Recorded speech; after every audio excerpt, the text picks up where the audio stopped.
जर मी असं म्हटलं की जेव्हा जेव्हा आपल्या स्वयंपाकघरात प्रेशर कुकरची शिट्टी वाजते तेव्हा तो कुकर बनवणारा मूळ शास्त्रज्ञ त्याच्या थडग्यात अक्षरशः तळमळत असेल तर साहजिकच कुणालाही वाटेल की मी काहीतरी वेडेपणाचं बोलतेय. हो, साहजिक आहे. कारण शिट्टी आणि कुकर हे समीकरण आपल्या इतकं अंगवळणी पडलंय. अगदी. पण विचार करा, आपण रोजच्या जगण्यात ज्या गोष्टी नॉर्मल मानतो त्या मागचं विज्ञान जर पूर्णपणे वेगळंच असेल तर. म्हणजे बघ ना, डेनिस पापेन या शास्त्रज्ञानं 16व्या शतकात जेव्हा प्रेशर कुकरचा शोध लावला तेव्हा त्याचा मुख्य उद्देश होता की वाफ आत कोंडून राहावी, कुकरची शिट्टी होऊच नये. बरोबर.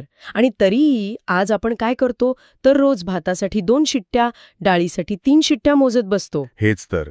आणि आजच्या ह्या आपल्या सखोल चर्चेचा गाभाच हा आहे.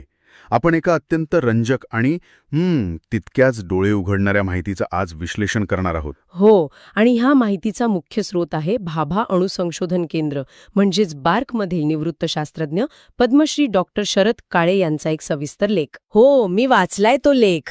त्यांनी या कुकरच्या शिट्टीमागचं जे विज्ञान उलगडून सांगितलंय ना, ते खरोखरच विचार करायला लावणारे आहे. आपण पिढ्यानपिढ्या ज्या सवयी जपत आलोय त्या विज्ञानाच्या कसोटीवर किती चुकीचे आहेत हे त्यांनी सप्रमाण दाखवून दिलंय. आणि म्हणूनच मला या विषयावर सविस्तर बोलायचं होतं. कारण बघ ना, स्वयंपाकघरातलं हे शिट्ट्यांचं गणित आपल्याकडे एखाद्या परंपरेसारखंच चालत आलंय. अगदी. सासूनं सुनेला सांगितलं, आईनं लेकीला शिकवलं. हो ना. म्हणजे राजमा असेल तर 4 शिट्ट्या होऊ दे, मटण असेल तर 6 शिट्ट्या काढ. हे इतकं आपल्या डोक्यात पक्क बसले की आपण यावर कधी प्रश्नच उपस्थित करत नाही. जणू काही शिट्टी वाजली नाही तर अन्न शिजणारच नाही, अशी आपली ठाम समजूत असते. एक्झॅक्टली. पण डॉक्टर काळेंचा लेख वाचल्यावर मला प्रश्न पडलाय की आपण नेमकं काय साध्य करतोय. आपण आयुष्यभर जे योग्य मानत आलो ते एका झटक्यात कसं चुकीचं ठरू शकतं. हे समजून घेण्यासाठी आपल्याला आधी वाफेवर शिजवण्याचं मूळ विज्ञान काय आहे हे समजून घ्यावं लागेल. डेनिस पॅपेनने जेव्हा स्टीम डायजेस्टर बनवला, ज्याला आपण आज प्रेशर कुकर म्हणतो, तेव्हा त्याच्या डोक्यात एक साधी संकल्पना होती. अच्छा, कोणती? बघ, उघड्या पातेल्यात आपण पाणी उकळलं तर ते 100°C उकळतं आणि त्याची वाफ हवेत उडून जाते. बरोबर. पण जर तीच वाफ आपण एका हवाबंद डब्यात कोंडली तर आतला दाब वाढतो आणि या वाढलेल्या दाबामुळे पाण्याचा उत्कलन बिंदू म्हणजेच बॉइलिंग पॉइंट वाढतो. अच्छा, म्हणजे पाणी जास्त तापमानाला उकळायला लागतं? एक्झॅक्टली. आतलं तापमान थेट 121°C पर्यंत जाऊ शकतं. या प्रचंड तापमानामुळे आणि वाफेच्या दाबाखाली अन्न अत्यंत वेगाने आणि आतून मऊ शिजतं. हा तो कुकरचा मूळ उद्देश आहे. बरोबर. वाफ आत कोंडून ठेवल्यामुळे दाब वाढणार हे लॉजिकल आहे. पण मग इथेच तर मोठा विरोधाभास आहे ना. कसा काय? म्हणजे बघ, जर कुकर बनवलाच आहे वाफेचा दाब निर्माण करण्यासाठी आणि तो टिकून ठेवण्यासाठी, तर मग आपण शिट्टी लावून तीच वाफ मोठ्या आवाजात बाहेर का फेकत असतो? हो ना. हे तर सरळ सरळ बादलीत पाणी भरायचं आणि खाली मुद्दाम भोग पाडायचा अशा प्रकारचं काम झालं. दाब निर्माण करायचा आणि तोच दाब शिट्टीच्या माध्यमातून बाहेर सोडून द्यायचा. अगदी तसंच. आणि हीच ती सर्वात मोठी विसंगती आहे. जेव्हा शिट्टी वाजते आणि वाफ बाहेर फेकली जाते तेव्हा आपण कुकरच्या मूळ उद्देशालाच हरताळ फासत असतो. बापरे. पण गंमत म्हणजे आपण फक्त शिट्टी वाजवण्याची चूक करत नाही आहोत. कुकरच्या वापरात आपण नकळतपणे अशा अनेक मूलभूत चुका करतो ज्याचा थेट परिणाम आपल्या इंधनावर, अन्नाच्या दर्जावर आणि पर्यावरणावर होतोय. पर्यावरणावर? म्हणजे एका कुकरच्या शिट्टीचा पर्यावरणाशी काय संबंध? खूप मोठा संबंध आहे. आपण अगदी सुरुवातीपासून म्हणजे कुकर लावण्याच्या प्रक्रियेपासूनच बघूया. जेव्हा आपण कुकरमध्ये पाणी घालतो तेव्हा त्या तळाशी असलेल्या जाळीदार ताटलीचा वापर किती जण करतात? खरं सांगायचं तर ती जाळीदार ताटली बऱ्याच घरांमध्ये भांड्यांच्या पसाऱ्यात कुठेतरी हरवलेली असते किंवा गंजून पडलेली असते. हो, बऱ्याच जणांना ती निरुपयोगी वाटते. हो ना. कुकरमध्ये पाणी ओतायचं आणि थेट भांडी ठेवून द्यायची हेच जास्त सोयीचं वाटतं. पण त्या एका साध्या जाळीचा इतका काय मोठा फरक पडणार आहे? खूप मोठा वैज्ञानिक फरक पडतो. ती जाळी केवळ भांडी उंचावर ठेवण्यासाठी नसते. ती जाळी कुकरच्या तळाशी असलेला पाण्याची पातळी आणि वाफेची निर्मिती यावर नियंत्रण ठेवते. अच्छा. हो, भांड्यांना थेट गरम तळाला चिकटू न देणे आणि वाफेला सर्व बाजूंनी समान रीतीने फिरण्यासाठी जागा करून देणे हे तिचं काम असतं. म्हणजे ती वाफ सर्क्युलेट होण्यासाठी महत्वाची आहे तर. अगदी बरोबर. यानंतर दुसरी एक अत्यंत महत्वाची गोष्ट येते जिच्याकडे आपण सर्रास दुर्लक्ष करतो. ती म्हणजे कुकरच्या झाकणाची रबर रिंग. आपण ती नुसती धुतो आणि लावतो, पण ती ओली करून लावणं किती गरजेचे आहे हे माहितीये? करतं. जेव्हा रबर रिंग कोरडी असते तेव्हा झाकण आणि कुकरच्या धातूमध्ये सूक्ष्म पोकळ्या राहू शकतात, ज्याला आपण मायक्रोस्कोपिक गॅप्स म्हणतो. अच्छा, म्हणजे कुकर पूर्णपणे सील होत नाही? एक्झॅक्टली.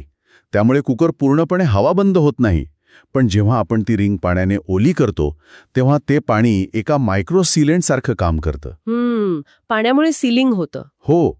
जसजसा कुकर गरम होतो तसतशी ती आर्द्रता रबराला किंचित प्रसरण पावायला मदत करते आणि कुकर 100% हवाबंद होतो. क्या बात है. जर रिंग कोरडी असेल तर सुरुवातीलाच वाफ कुठून तरी बारीक गळत राहते.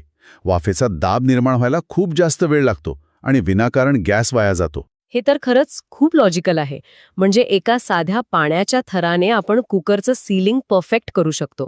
पण यानंतर जी गोष्ट आपण करतो, ज्याला तू सर्वात मोठी चूक म्हणालास, ती म्हणजे झाकण लावतानाच त्याला शिट्टी लावून ठेवणे. हो, आणि ही चूक घरोघरी होते. अगं, पण आपण सगळेच हे करतो. झाकण हातात घ्यायचं, त्याला आधी शिट्टी अडकवायची आणि मग ते कुकरवर लावून गॅस चालू करायचा. यात चूक काय आहे? यात खूप मोठं विज्ञान लपलेलं आहे. आणि इथे तापमानाचं गणित कसं बिघडतं ते नीट समजून घे. जेव्हा आपण सुरुवातीलाच शिट्टी लावून झाकण बंद करतो तेव्हा कुकरच्या आत वाफेसोबत आधीपासून असलेली हवा अडकून राहते. हो, कारण कुकर पूर्ण भरलेला नसतो, त्यात रिकामी जागा असतेच. बरोबर. आता इथे डाल्टनचा आंशिक दाबाचा नियम लागू होतो. शाळेत विज्ञानात शिकलेला तोच नियम ना? अगदी तोच. जर कुकरमध्ये फक्त आणि फक्त पाण्याची वाफ असेल तर आतलं तापमान 121 अंश सेल्सिअस पर्यंत आरामात जातं. पण जर त्या वाफेमध्ये साधी हवा मिसळलेली असेल तर कुकरमध्ये दाब तर निर्माण होतो, पण तापमान मात्र फक्त 104 ते 105 अंश सेल्सिअस पर्यंतच वाढतं. त्यापुढे ते जातच नाही. बापरे. म्हणजे हवेमुळे तापमान वाढायला अडथळा निर्माण होतो? होय, कारण हवा ही उष्णतेची खूप वाईट वाहक आहे. ती वाफेसारखी उष्णता शोषून घेत नाही. अच्छा. परिणामी काय होतं, आपण गॅस मोठा ठेवलेला असतो.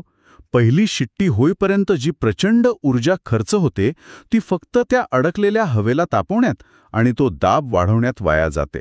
अन्नापर्यंत ती उष्णता योग्य प्रमाणात पोहोचतच नाही. हे ऐकताना मला एक एकदम परफेक्ट उदाहरण आठवलं. कोणतं? आपण सुरुवातीलाच शिट्टी लावून आतली हवा कोंडून ठेवतो आणि मग गॅस जाळून ती हवा गरम करत बसतो. हे म्हणजे खिडक्या उघड्या ठेवून रूममध्ये एसी चालवण्यासारखं आहे. अरे वा, अगदी अचूक उपमा दिलीस. हो ना, होंडा पूर्ण खर्च होतीये, एसीचं बिल वाढतंय, मशीन जोरात फिरतंय, पण रूम काही थंड होत नाहीये, कारण आपण जी पद्धत वापरतोय तीच मुळात सदोष आहे. अपेक्षित परिणाम मिळतच नाहीये. 100% योग्य तुलना आहे ही. खिडक्या उघड्या ठेवून एसी चालवल्याने जसा ऊर्जेचा अपव्यय होतो तसाच अपव्यय इथे गॅसचा होतोय. पण हा अपव्यय फक्त तुमच्या गॅसच्या बिलापुरता मर्यादित नाहीये. मग अजून काय होतं? इथेच आपण चौथ्या आणि पाचव्या चुकीकडे वळतो, ज्याचे परिणाम ऐकून खरंच धक्का बसेल.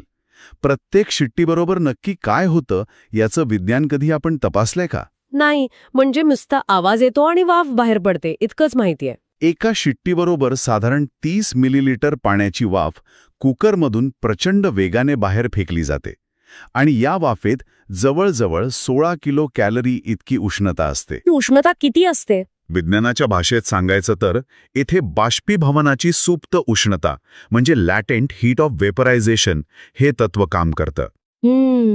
पाण्याचं वाफेत रूपांतर करण्यासाठी प्रचंड ऊर्जेची गरज असते.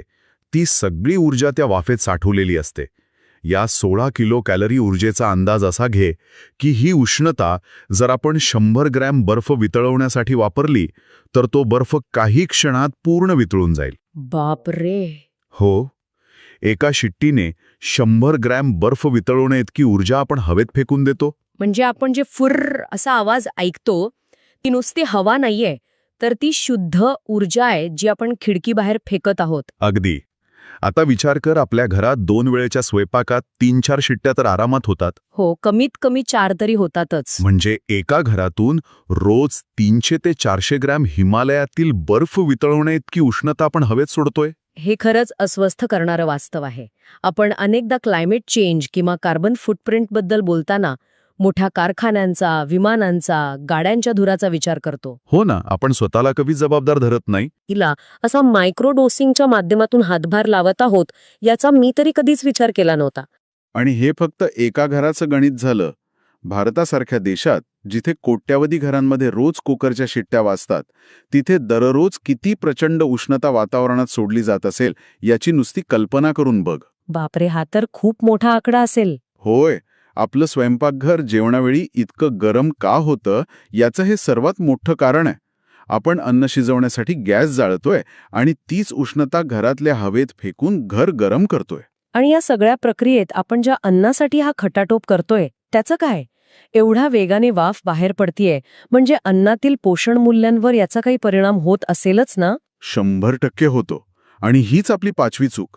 जेव्हा वाफ फोर्सने बाहेर फेकली जाते तेव्हा ती एकटी बाहेर जात नाही. मग ती स्वतःसोबत अन्नातली अनेक महत्वाची पोषक तत्वे, विशेषतः पाण्यात विरघळणारी जीवनसत्वे जसे की व्हिटॅमिन बी आणि सी आणि अन्नाचा नैसर्गिक सुगंध बाहेर घेऊन जाते. म्हणजे अन्नाचा वास जो पूर्ण घरभर पसरतो तो खरं तर अन्नात राहायला हवा होता. एक्झॅक्टली. आपण विचार करतो की आपण घरचं, ताजं आणि पौष्टिक अन्न खातोय, पण प्रत्यक्षात शिट्ट्यांच्या माध्यमातून आपण त्या अन्नाचं पोषण मूल्य आणि चव हवेत उडवून लावत असतो. म्हणजे आपण गॅस वाया घालवतोय, अन्नातली सगळी पोषण मूल्य हवेत उडून देतोय आणि वरून जागतिक तापमान वाढीला थेट निमंत्रण देतोय. दुर्दैवाने. हो, हे सगळं ऐकल्यानंतर मला तर आता कुकर लावायचीच भीती वाटते. जर पिढ्यानपिढ्या चालत आलेली ही शिट्ट्यांची पद्धत इतकी चुकीची आहे, तर मग पद्मश्री डॉक्टर शरद काळे यांनी सांगितलेली योग्य पद्धत नक्की काय आहे? आपण कुकर खरंच कसा लावायला हवा? घाबरण्याचं काही कारण नाहीये. त्यांनी यावर अत्यंत सोपा आणि वैज्ञानिक दृष्टिकोनातून योग्य उपाय सांगितला आहे. आपण आता योग्य पद्धतीचा प्रवास क्रमाने समजून घेऊया. नक्की. सगळ्यात आधी कुकरमध्ये तळाला जाळीदार ताटली ठेवूनच पाणी घालायचं. पाणी खूप जास्तही नको, फक्त ती जाळी बुडेल इतकंच हवं. अच्छा, म्हणजे जास्त पाणी भरायचं नाही. नाही. त्यानंतर कुकरच्या झाकणाची रबर रिंग न विसरता पाण्याने ओली करून मगच झाकण लावायचं. इथपर्यंत मला क्लिअर आहे. परफेक्ट सीलिंगसाठी ओली रिंग आणि पाण्यासाठी जाळी. पुढे आता एक अत्यंत महत्वाचा बदल जो आपल्याला करायचा आहे तो म्हणजे कंदमुळांबाबत. जेव्हा आपण बटाटे, रताळी, बीट किंवा गाजर शिजायला ठेवतो तेव्हा आपण काय करतो? आपण काय करतो म्हणजे भांड्यात ती मुळं ठेवतो आणि वरून त्यात पाणी ओततो. बरोबर. हो, नाही तर ती शिजणार कशी आणि करपून जातील ना पाण्याशिवाय. हीच तर गोम आहे. डॉक्टर काळे सांगतात की कंदमुळं एका भांड्यात फक्त धुवून ओली करून ठेवा, पण त्या भांड्यात वरून पाणी अजिबात घालू नका. थांब, भांड्यात पाणी नाही घातलं तर पोषण मूल्य कशी वाचतात आणि ती मऊ शिजतील याची काय गॅरंटी? हे थोडं वैज्ञानिकदृष्ट्या समजावून सांगशील का? कंदमुळांच्या भांड्यात पाणी घातलंस तर शिजताना त्यातली सगळी महत्वाची खनिजं आणि जीवनसत्व त्या पाण्यात उतरतात. आणि आपण नंतर काय करतो? बटाटे काढून घेतो आणि ते पिवळं झालेलं पाणी चक्क फेकून देतो. एक्झॅक्टली. म्हणजेच अन्नातली सगळी ताकद आपण सिंकमध्ये ओतून देतो. त्यामुळे त्यांना फक्त ओलं ठेवणं पुरेसं आहे. वाफ तिचं काम चोख करते. अरे वा, म्हणजे वाफेच्या दाबानेच ती आतून बेक झाल्यासारखी शिजतील आणि त्यांची पोषण मूल्य त्यांच्यातच लॉक राहतील. समजलं. आता सर्वात महत्वाचा टप्पा, कुकर गॅसवर ठेवताना शिट्टीचं काय करायचं? इथेच खरा क्रांतिकारी बदल आहे.